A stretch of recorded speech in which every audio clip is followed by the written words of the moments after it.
an ever-changing world, Life Changes Network presents a voice of truth and inspiration, broadcasting on frequencies of love, light, and information, illuminating new paths for new directions as we, as one, strive for higher and higher planes of existence and a better understanding of ourselves and the world in which we live. Always remembering, life changes.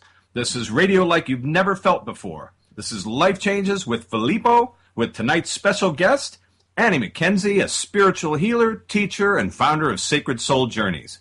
And now your host, our MC, the master of change, Filippo Voltaggio. You did that on purpose, Filippo Voltaggio. I like it. So if you did do it on purpose, which I'm sure you did, I thank you. So I am looking forward to our guest, Annie McKenzie, who is live from Australia.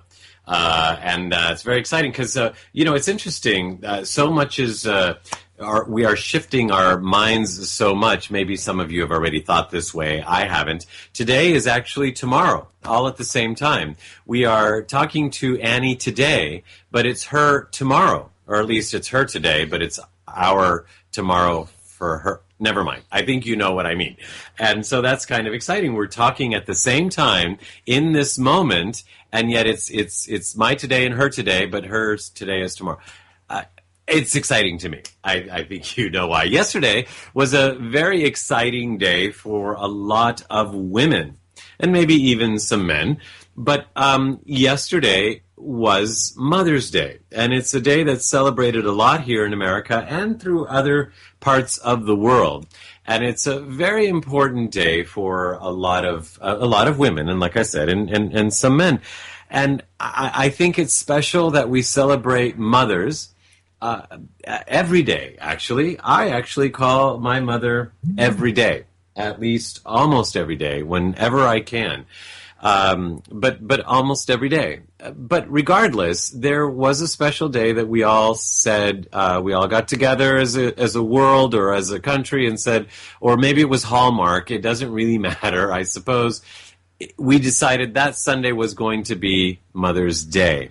And so it is. So it is kind of special. I'm not putting it down that some people remember to call their mothers and tell them how special they are. And one would like to think that people have a relationship with their mother where they don't have to be reminded to treat their mothers special or to take, especially all the good mothers of the world. But I bring it up because I was someplace where I got to be around a lot of people who we weren't there together because it was Mother's Day. It was a sporting event. It just happened to be Mother's Day. And I heard a mother say to a man, and not her husband, somebody else's husband, "What did you do for your wife?" And the tone in her voice was, "I know you didn't do anything." Because evidently, I know his wife is a mother. But as if it was up to him to make his wife's day special because she is a mother. And I'm not saying he shouldn't. It was just interesting that, but what I am saying is, I wonder if we're setting up a scenario for failure. That's what I'm saying.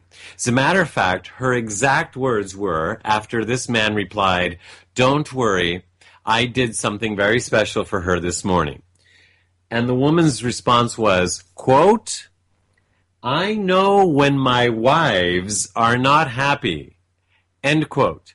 I know when my wives are unhappy. In other words, she can look at all her female friends that are married and know who's happy and who's not. And in this case, this particular wife was not happy because the husband didn't do the right thing because it was Mother's Day and he didn't know what pleased his wife. Now, the reason I wonder if we have it all wrong or if we're setting ourselves up for failure is because, especially as a child, my parents didn't want to leave me alone when I was little, and so when my father was working and my mother had her prayer group, I would have to go with her to the prayer group.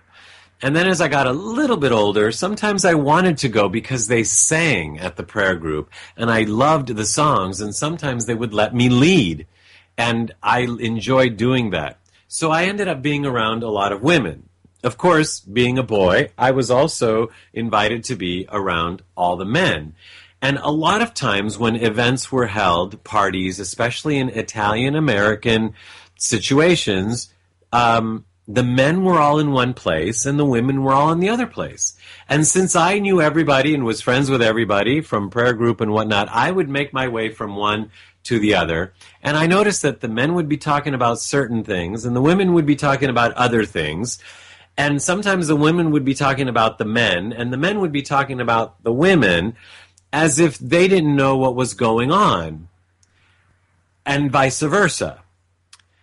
And so it's interesting that whenever something happened around motherhood, or like when somebody was having a baby, the women would get all excited. Not the men necessarily, the women. And when somebody's baby was born, the women would gather around. They would all go. They would cook for her. They would help wash the baby, and who was going to be there all week? It was the women. In a tribe form, they would be there for each other, as if it was instinctual, as if it was something inside their blood, as if it was something that they knew about because they did, and because they cared about it. It's not that the men don't care, but they care in a different way. And so, unfortunately, we don't have the whole hour to go into this, and fortunately, because I'm not an expert, I'm just saying I wonder if we're setting ourselves up for failure. Because, there are midwives. I've never heard of a mid-husband. That doesn't mean there can't be one. But having participated in an actual birth, I noticed the reaction of the women who had been through it, the women who get charged by it, the women who feel there's something happening inside of them. I got excited as a male and I cried, but I know I did not feel the same thing that a woman did. So throughout the first pregnancy, when the pregnancy happens, they do showers. Now they're including the men, but the showers are about women, and the women get giddy about these little gifts that they get, and they're showing their husband, honey, look how cute. And the husband's saying, yeah, honey, that's great. It's always the women gathering around each other. So I wonder why all of a sudden it's now Mother's Day and the kids are older and it's no longer, a new baby. All of a sudden now it's the responsibility of the father, of the husband, to make Mother's Day special. And I hear comments like this lady saying, I know when my wives are unhappy and you did something wrong. Well, excuse me, if you know when your wives are unhappy, why don't you help those wives have a better Mother's Day? Why don't the women celebrate each other on Mother's Day? I'm not saying the men are off the hook. I'm saying, look, you want to have a good Mother's Day? Why look to your husband? He's ruined it every year, obviously. We're setting ourselves up for failure. But it is something that I think we need to look at. And, maybe mothers and wives aren't responsible for a happy Father's Day for their husbands. Maybe the husbands would rather just go to a barbecue with the other men and not talk about their kids. And that's okay, because it's their day. So I'm just saying, sometimes we need to look at things for what they are, and sometimes for what they're not. Sometimes we need to accept, and sometimes we need to change. And life changes, and so do our perspectives on certain things. I'm just wondering if here is an interesting perspective to a tradition that has come to unfortunately mean a very sad, angry day for a lot of women, when it could be something very different. So that's something I wanted to offer to you all. And before nothing, we're going to have our guest as soon as we come back. Our guest tonight will be McKenzie, right after this. Clean water is not enough. Reverse osmosis, distilled water, and most bottled waters are devoid of naturally occurring minerals. They are acidic, unstructured, and hard to absorb and rob minerals from the body. IonWay's ionizers produce a super abundant supply of powerful antioxidants in each glass. Ionized water has a reduced molecular cluster size and a negative charge, hydrating you up to 6 times better. Water from an IonWay's ionizer will help you restore your body to its natural pH balance, boosting your vitality. And ionized water more effectively flushes acidic toxins from within your body. Drink the healthiest water available today. IonWay's water systems, their water changes everything. To learn more about IonWay's water systems and how you can own one today, visit our website at lifechangeswithfilippo.com and click on our sponsor page. You are listening to Life Changes with Filippo on the BBS Radio Network with your host, Filippo Voltaggio. You can visit us online via Twitter and Facebook and at lifechangeswithfilippo.com. That's Filippo, Filippo. I'm excited to have our guest today, Annie McKenzie, who's based out of, I don't know how to say this. Umundi. Umundi. Thank you, Annie. Umundi. That's great. It's in Australia. As a matter of fact, on the Sunshine Coast of Queensland, Australia. Now, Annie from Umundi is a spiritual healer, a teacher, and a leader of tours to sacred sites around the world. Some of her favorite places are Peru and Bolivia and the ancient Mayan lands of Mexico, Honduras, and Guatemala. She is heralded by her clients as being intuitive, inspirational, and exceptionally effective in her healing work that she does at these sacred places as well as in person. But Annie's trips to the sacred sites of South and Central America help people to grow and expand their consciousness by experiencing the ancient power of these places for themselves. Travelers also get to participate in powerful ceremonies led by her and local elders and shamans. We're so excited to have Australian, or Aussie, I should say, Annie McKenzie on the show. Welcome, Annie. Well, thank you, Filippo. I'm very happy to be here with you. This is very exciting, and it's your tomorrow already. It is. It's my tomorrow. Or my and tomorrow. It's a beautiful tomorrow here, a perfect day in paradise. That's very profound. That's very profound. You're telling me that tomorrow is a perfect day. That's very profound. You know, speaking of very profound, you go to some very profound places. And as I was thinking about the angle by which we were going to talk about tonight's subject matter, I was thinking, I've been around a lot of people who take vacations and who go to Disneyland or go to the Eiffel Tower or something like that, or go to the beach. Well, those all, I'm sure, are fun, wonderful places, but going on a tour with you to sacred sites is something far beyond a vacation. Yes, it's not really a holiday as such. It's an experience, and a profound one, and one that really helps us to grow and to learn. And we do get to visit some really beautiful and wonderful places, and there is a holiday aspect to it, but there is so much more than just going to the beach. Well, let me ask you this: these places, there is beauty to see there, but it's not just the beauty that we're going to see when we go with you someplace, right? That's right. Although the awesome beauty of these places is uplifting in itself, where we go are to places of ancient mystery and ancient power. And they're very high energy places, and when you visit these places you can't help but be changed by them.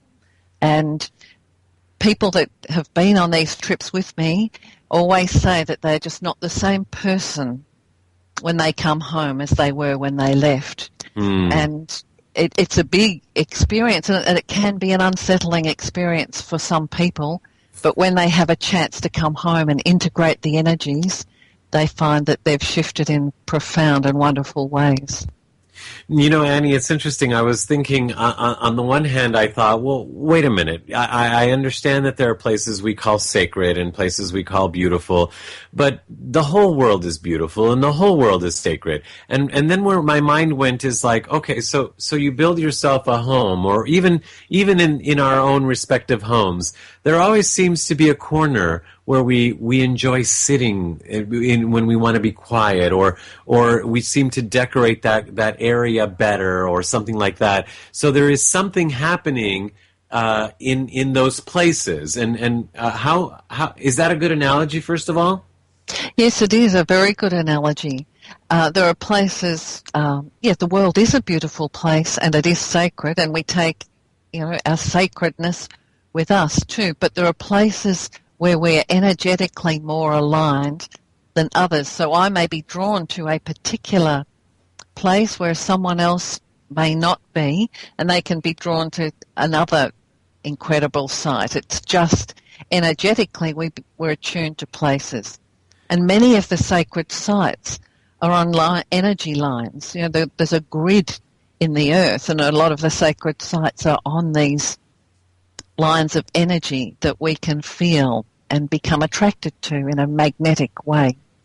Actually, before we get into the magnetics of it, you also said that people are attracted to different places. What are some of the reasons besides our alignment? You were talking, I think, past lives or something like that? Yes, we may have had past lives in these places, or many lives in these places, and until I went on these trips, I hadn't really been aware of that.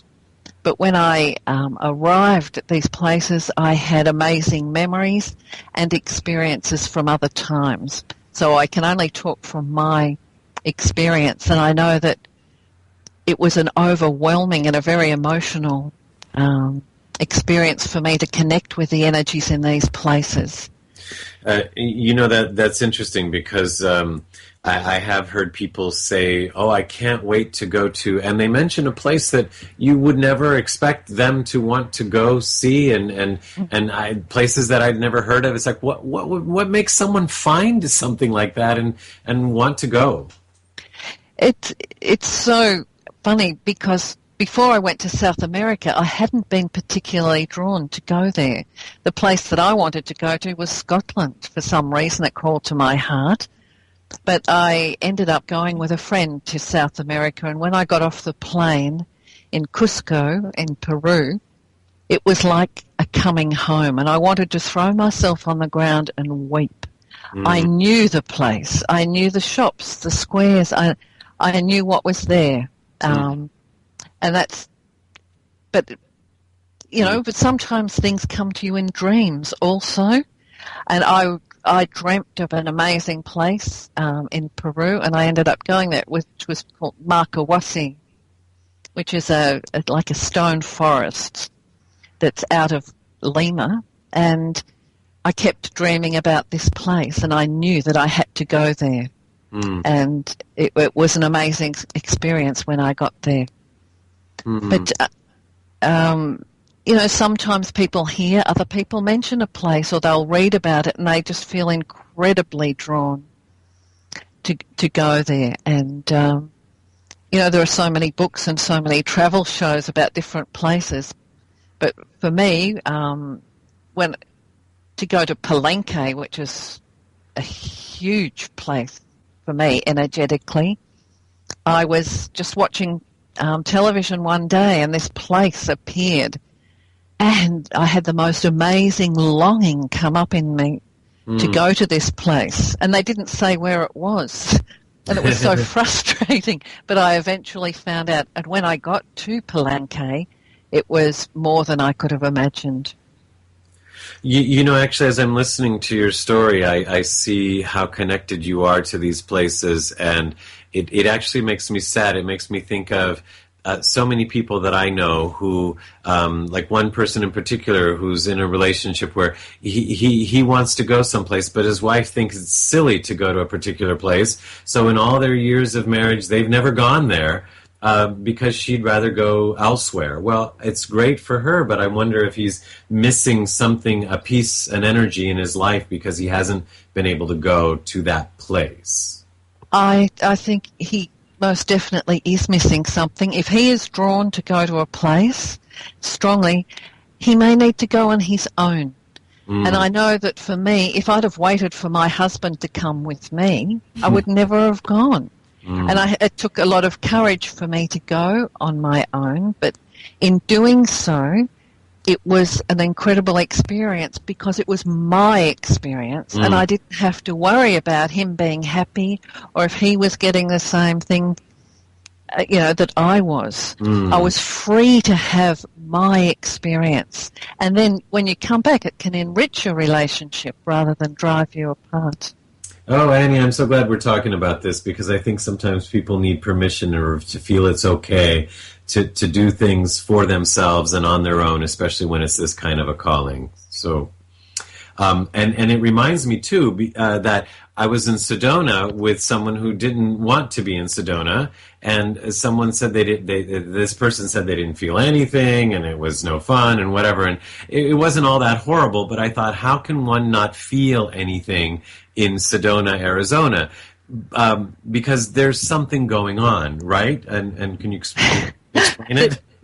Sedona is the most amazing place, and there is definitely huge energy going on there. When I first went to Sedona, I woke up in the morning because I arrived in the dark, and I looked out, and I just saw the most beautiful place, and I could feel the energy pulsing from there. But I'm from somewhere else, so these energies were new to me and very, very strong. If that person didn't feel anything, I'm just wondering if they're very much attuned to that or if they just closed off totally from the experience because they didn't want to be there, so they just, on an intellectual level, said there's nothing here for me. That was their decision and choice, and they went with that because, to me, it's a profound place, and it's one of my favourite places on earth. Well, actually, that's saying a lot because when you talk about favorite places on earth, you're talking about some of the most revered, sacred places. As a matter of fact, some places that people can't even get into, that you have been able to get into, and some places that aren't even talked about, people don't know because it's quote unquote not time yet. Could before we get into the details of some of these places, what do you mean by not time yet? Well, everything has its time, and there are certain developments in our consciousness, and there are certain forces at work in the world. Unfortunately, there are people that will, I suppose, rape and pillage certain places because there's so-called treasure there, or energetically interfere with these places. And there is a protection around some places to keep the energy clear and strong until the world is ready to experience the gifts that these places have to offer. And I know that for a long time people have been searching for the golden sun disk of South America.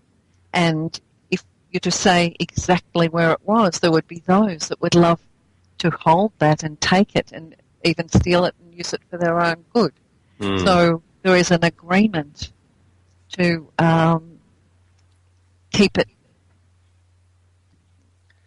secret, I suppose, for a while until the time is perfectly right for it to be exposed. You know, Annie, I like to make analogies of things and help myself understand and people as well. And what came to me when we said, you know, what do you mean by it's not time yet to go to a place? I mean, it's just a place. And yet I was thinking of a young lady on a date with a man, and he comes home and she invites him into her house, but then he wants to go in the bedroom, and she says, "No, it's not time yet." That's right. So that's right. But also, when things are in alignment, everything flows easily and works well. When I was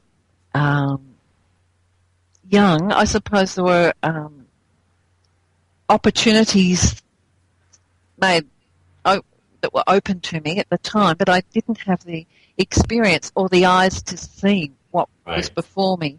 But in later years, through my life experiences and my spiritual growth, I could recognize those things and value them for what they were.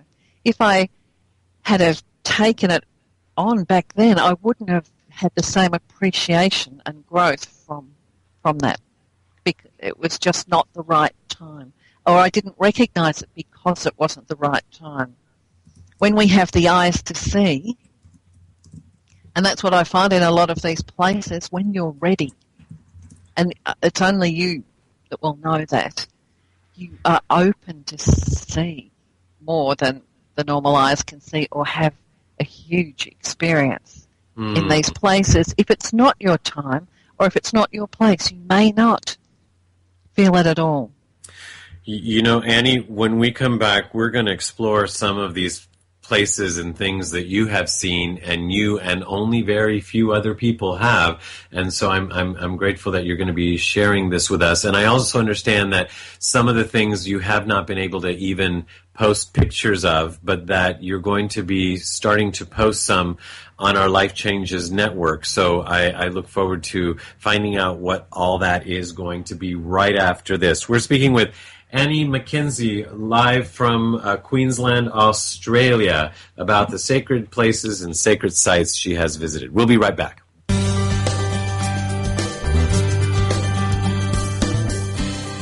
There are self-help seminars costing thousands of dollars guaranteeing miraculous transformations.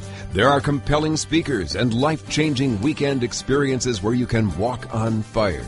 They all deliver revelations that guarantee you'll come back for the more expensive revelations filled with even greater wonder next month on Fiji. We get addicted to positive, heartfelt, expensive theater. What we really need is a jumpstart, an awakening, someone who can give us a reminder that everything we need lies within.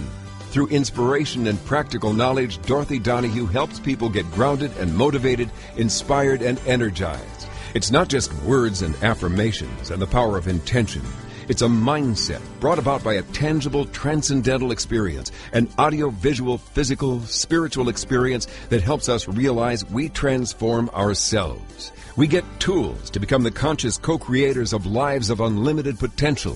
Find out more. Go to DorothyDonahue.com.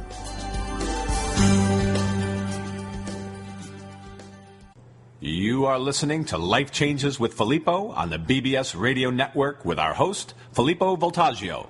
You can hear tonight's show and all our past shows, which include luminaries such as David Wilcock, Mariel Hemingway, Georgios Tsoukalos, Marcy Shimoff, and Shadow Stevens on our archive page at our website at lifechangeswithfilippo.com. That's Filippo, Filippo.com.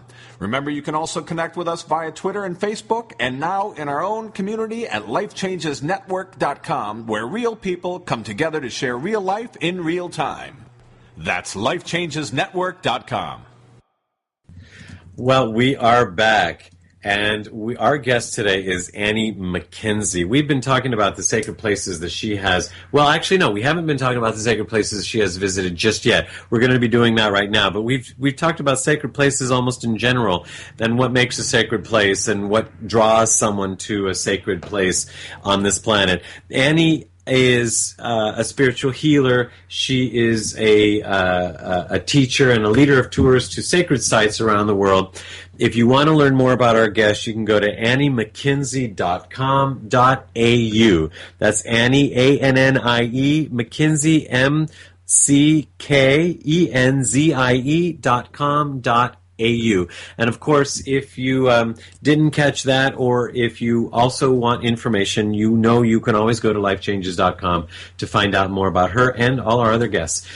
So Annie, we've been talking about sacred places, and we've mentioned Peru and Bolivia, I think, and Mexico and a couple other places. But you just haven't been to the sacred sites where other people can also go. Somehow you are aligned to where you meet people along the way, and they take you almost magically to places unseen by many other people. That's right. I've been very lucky that way. When I first went to Peru, the shamans started appearing, and they would talk to me, and they told me that I was coming back and bringing a lot of people with me. And at the time, I couldn't see how that was to be, but that is exactly what unfolded. And through meeting these people, it just opened up, because I was open to them, I suppose. It opened up the path to many places and experiences that were fantastic. Lake Titicaca is an incredible vortex of energy, and some say it's the sacral chakra of the earth. It's the highest navigable lake in the whole world, and there is a sunken city, or there will be several sunken cities in the lake, and one of these is rising to the surface now. And I know many people have probably seen this place, but it was just coming to the surface when the shamans took us out in a boat and took us to this city, which was a wonderful experience. And they took my group also to a small island, which is near the island of the sun and the island of the moon. And it's an island that the locals don't even go to sometimes, because they say they see a lot of strange happenings on this island, a lot of strange lights and animals that don't belong to this earth. And it is a small island. And we went on to this island and were having a ceremony, and I was drawn to a particular part of the island, and I asked for permission to go there. And the shaman said, make yourself at home. And I went down, and I felt this energy spiraling up from beneath. And automatically my hand reached up towards the sun, and I felt energy coming down through there. And it was an overwhelming experience. And I was in tears, and I just put myself back together and went back to the group and didn't say anything, because I didn't feel it was my place at the time. But when I went to the Tiwanaku site, the chief archaeologist there saw me, and he said, I recognise you. I work with you on the other planes, and you went to this particular island. And he related to me my experience there, even though I'd never met him before. And we formed a friendship from that, and he, each year when I go back, he's there, and he takes me to certain places that a lot of people don't get to go to. Some of them, I'm not permitted to say where they are, because they haven't been. He's like a guardian or a protector of these places, but we can go with the group, and it's a wonderful experience. Wow, Annie, you're talking about animals that don't belong to this earth, and places that you can't even say where they are. I mean, we keep saying this is a small world, and I wonder, it's a small world. Doesn't somebody else must know about this, but somebody else might not know that it's sacred, or might not know that there's energy there, right? Well, people wouldn't be drawn to this particular island because it looks unremarkable until you stand on it. And the guardians of the place, the shamans, wouldn't take you there. Underneath this place is there are tunnels, and all through Peru and Bolivia there are tunnels. It's just a labyrinth of tunnels, and some of them are interdimensional tunnels. And there's, on the island of the sun, there's a labyrinth temple there, And when I first went there, my guides were telling me the story of a man that had disappeared following his sheep into a labyrinth, and he disappeared. And he came back 9 months later, and he was 40 years older. Wow. And he said that he had been in the most beautiful place within the earth, and that there the only rule was love. Wow.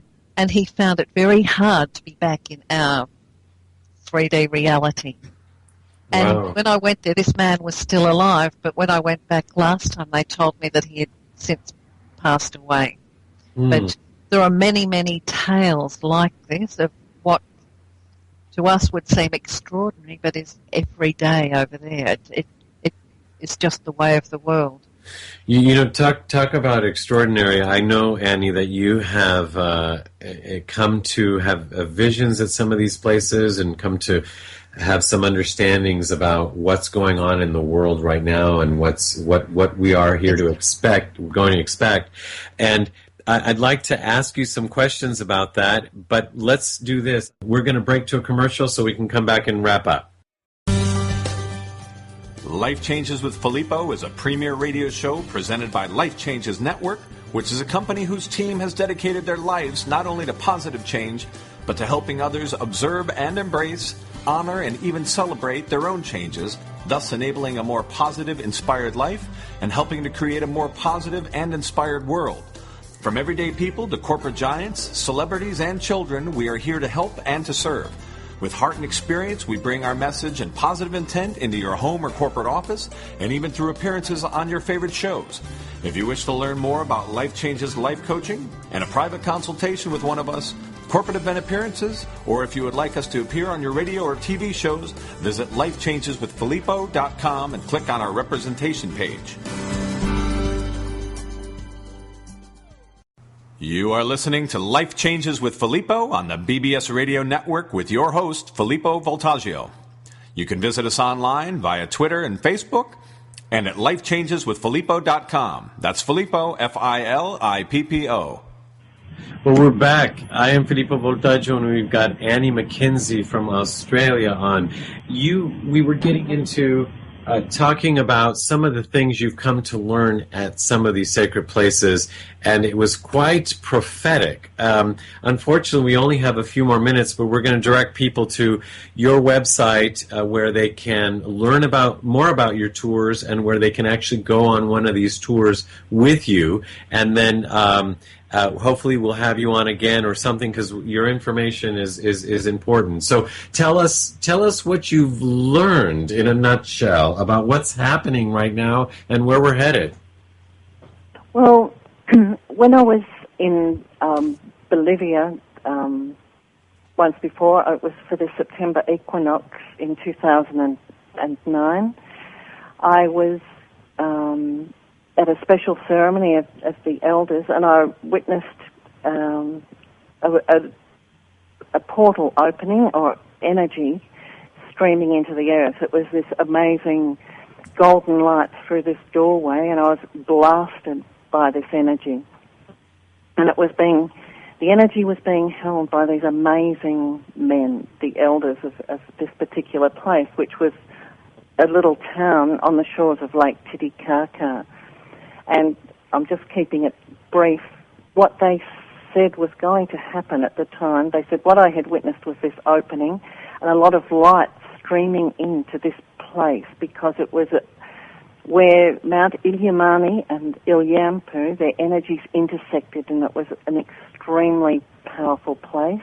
And this light was beaming in from the universe and into the earth along the crystalline grids and to every sacred site on earth. And they said this energy was bringing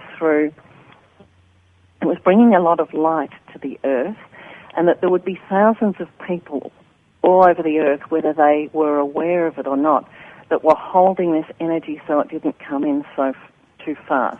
If it came in too quickly, it said it could have blasted the whole earth open. But with this light coming in, they said anything that was not of that light had to be released. So they said it would be the start of the earth changes, and then the next day we had the Haiti experience and then the earthquake in Chile. And they said that these earth changes would become a lot more frequent and maybe worse. And we've since witnessed that with Japan and so forth. But it's all for the higher purpose, and it doesn't. They said a lot of people would die, but there are reasons for this, and one of the reasons is that we are supposed to be more community-minded and more the family of man, and when there are huge tragedies like this, it opens our hearts to help each other, no matter what your political beliefs or your race or whatever. Our hearts go out to the people in these places, and we unite. We put everything else aside to help our brothers and sisters on the planet. So it's a heart opening and more a connection as a family of man. And that was just one of the experiences. It's interesting. We're talking about heart opening, and yet we're also talking about heart hurting. When you think of how many people have already died and how many more can, so we're not supposed to take it to the hurt. I take it.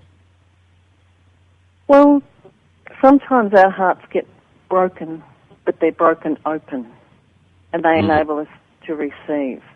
We tend to be in a society where we think everything has to be all love and light, and we avoid all tragedy. We don't see the gifts in what happens in the so-called bad experience. Sometimes our biggest gifts come in a very unusual package, and in the face of a tragedy, we can grow enormously. And that's not saying that we have to have the tragedy, but if it's happened, it can be a huge vehicle for growth and expansion. And when we expect everything to be like on a fluffy or a surface level, we can miss a tremendous opportunity for growth. If we think back to some of the biggest life-changing experiences in our lives, if we knew they were coming at the time, we would run 1,000,000 miles in the other direction. But having gone through these things, we would never change it for a moment, because it makes us a much stronger and better person. Our challenges are what make us strong. But in this time, if we can unite and help each other, we override the wars, all of that type of thing. And we relate to people as people with feelings like us. And in the face of tragedy, we can offer our support and love and help. And we have to become better people as a result of that. That's my feeling. And we have the capacity to. And some of us don't realize our capacity. And we don't realize what amazing beings we are. And with everything that's happening at the moment on the earth, our perception of things has changed very much. We had a time of being where the world seemed a wonderful and a safe place, and things are being shaken up now. And we know that things happen that are beyond our control. And, to stand strong in the face of the fear of what might happen is what's required of us at this time.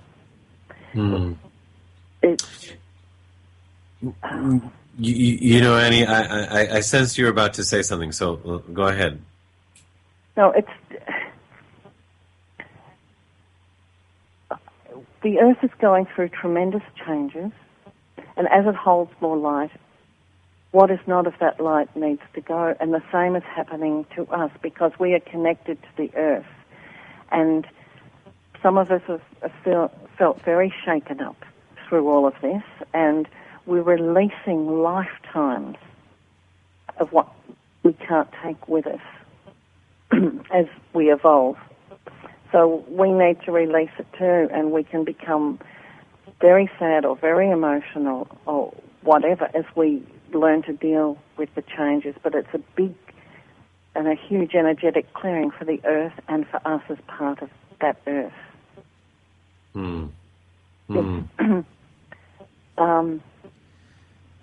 Thank you for that. The places that I go to, as in Peru and Mexico, these places honour the earth as the mother.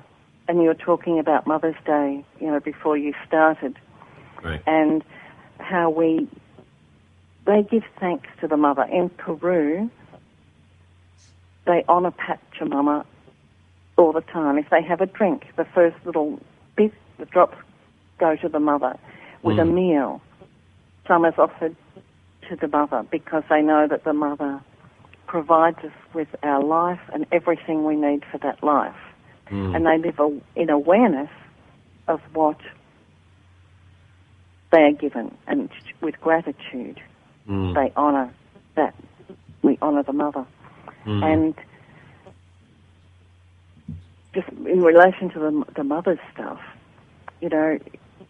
where I come from, it's not the husband that honours the mother, it's the children that honour the mother. And there's a shift, because I know with my husband and I, we joke, because I say, I'm not your mother. You look after your mother. My children can honour me on this day. But it's the same with us being children of the earth. We need to learn to honour her and appreciate the gifts that she gives. And when we see all these changes going on in the earth, sometimes it's because we haven't really appreciated the gift that we've been given. Yeah, like that woman said, I know when my wives are not happy. And so mothers and maybe women are more in tune with what's going on with Mother Earth, and some of the indigenous people who are more in tune to being children of Mother Earth are speaking through people like you, and you are taking people like us on these tours and journeys to places where we can get more in tune to the vibrations and to the sacred spaces. And for that, I am very grateful. I'm also grateful that you have been with us on our show and sharing with us. And I want to remind everybody that you can go directly to Annie's site at anniemckenzie.com.au, as in Australia, ANNIEMCKENZIE.com.au. Annie, this has been a great pleasure. Thank you so much. Let us continue having this conversation on our network and very soon again on the air, shall we? Thank you very much, Philippe. I've enjoyed it very much. It's been a pleasure. I enjoyed it too, only it was a little frustrating because I know so much more of what you can share with our audience, but unfortunately that's our time. I know. There's so much I could talk about, but I am grateful for the opportunity to share a small part. I'm looking forward to more time together, and again, remind everybody to look into Annie's tours and information at her site. Thank you so much. Oh, thank you. Well, thank you very much, Felipe. Our pleasure. We're at the part of the show that we call the Producer's Wrap, where Mark Lejour and I talk a little bit about the show. And with this, I'd like to start by saying thank you, Mark, because I know that you not only got Annie for the show, but that you two are friends. So I'm so grateful. Yeah, I'm so glad we were able to have Annie on. She's obviously very special, and the experiences, a number of the stories that I've heard from her and the experience I know she's had. Boy, I wish we had more time to cover them. And in a way, I do too, of course, but in a way we do, in the sense that I know that you have forwarded me certain emails of things that she's written, places she's been, experiences that she's had, that she's shared with you and a few of her friends on the short list of the people that she communicates with. But I think if we can get her to post some of that on the network, then we can all be privy to some of the great information that's coming through her. I think it's a great idea, and it brings to mind something I was thinking about while listening to her, and thinking about how segmented we are or have been as a society. How individuals, we go to work, we wake up, we go to work, we come home, we wake up, we go to work. You know, there's such the material focus has us distracted, and there's so many of these places that are so amazing, and so many people, most people, don't have the opportunity to make those moves, or don't allow themselves the opportunities to make those moves to go and experience these different places. You know, the focus is trying to pay for the car and keep the kids fed and pay the mortgage and all of these things. So we don't have the ability, or don't allow ourselves the ability to go have these experiences. And hopefully that's something we are going to be doing more. More and more, absolutely. You know, one of the things I wanted to ask her but forgot is some of us either we don't have the money or the time or can't see just yet going to some of these places. But I was wondering if having a picture of a place or an artifact, a stone or something from that particular place, if it has a similar effect. You know what I mean?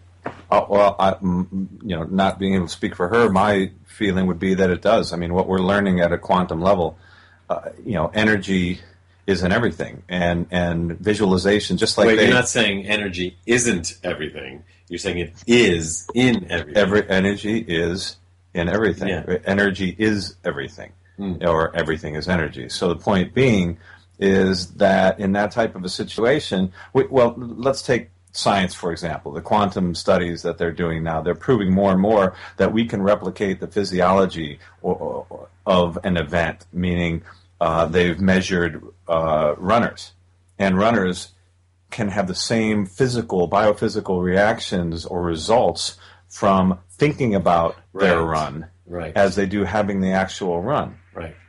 So that calls to mind that visualizing a location or being, you know, visualizing an experience in that location can bring you to that same energetic place. You know, I love that we're talking about this, and this is a great reminder for me, and I think for all of us, that if we do that, if we're called to a place, like Annie was saying, if we're called to, I can't wait to go to such a place, to have pictures or posters of that place, or artifacts, or little some kind of things from that place or that represent that place for them, it helps us not only connect there, it might even help us manifest it like a vision board, but it also help us, probably makes us feel good throughout the day. This perfect example of this was putting my son to bed last night, and a few hours later he woke up crying and screaming and had a bad dream.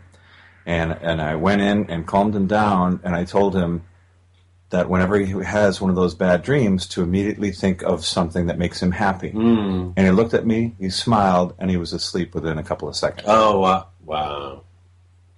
And he said, yeah, right as he smiled, he said, yeah. And he went to sleep. And we lose sight of so much of this as adults. We allow ourselves or become programmed away from this, whereas kids have the answers.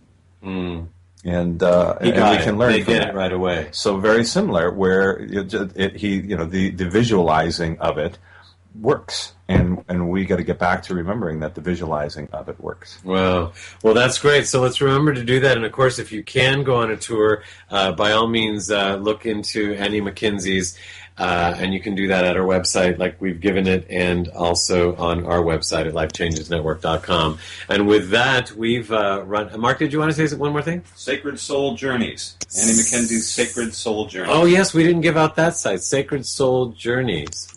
It's at the site, but I mean that name for it. So with that, we've run out of time ourselves for the producer's wrap, and I'm looking forward to our next show. And as a matter of fact, our next show is going to be Peter Voltaggio and Lessons from an Alien. You don't want to miss that show. And, of course, we'll be back at the end of the show with the producer's wrap with Mark Lejour. Well, I, Filippo Voltaggio, along with our producer Mark Lejour and Dorothy Lee Donahue, our producer, and our engineer Seth Hendricks, thank you for being part of the show, being part of the changes of this world that we all wish to see. And just thank you. Ciao, everyone. You have been listening to Life Changes with Filippo, with the Master of Change, Filippo Voltaggio. Listen live every Monday night at 7 p.m. Pacific Standard Time on the BBS Radio Network and visit us online at lifechangeswithfilippo.com. That's Filippo, Filippo. Today's show has been made possible in part by our sponsors, Ionways Water Systems, Change Your Water, Change Your Life, and Love and Miracles with Dorothy Lee Donahue. To learn more about them, visit the sponsor page of our website. Once again, join us here next week as we consciously explore and embrace the only constant, life changes.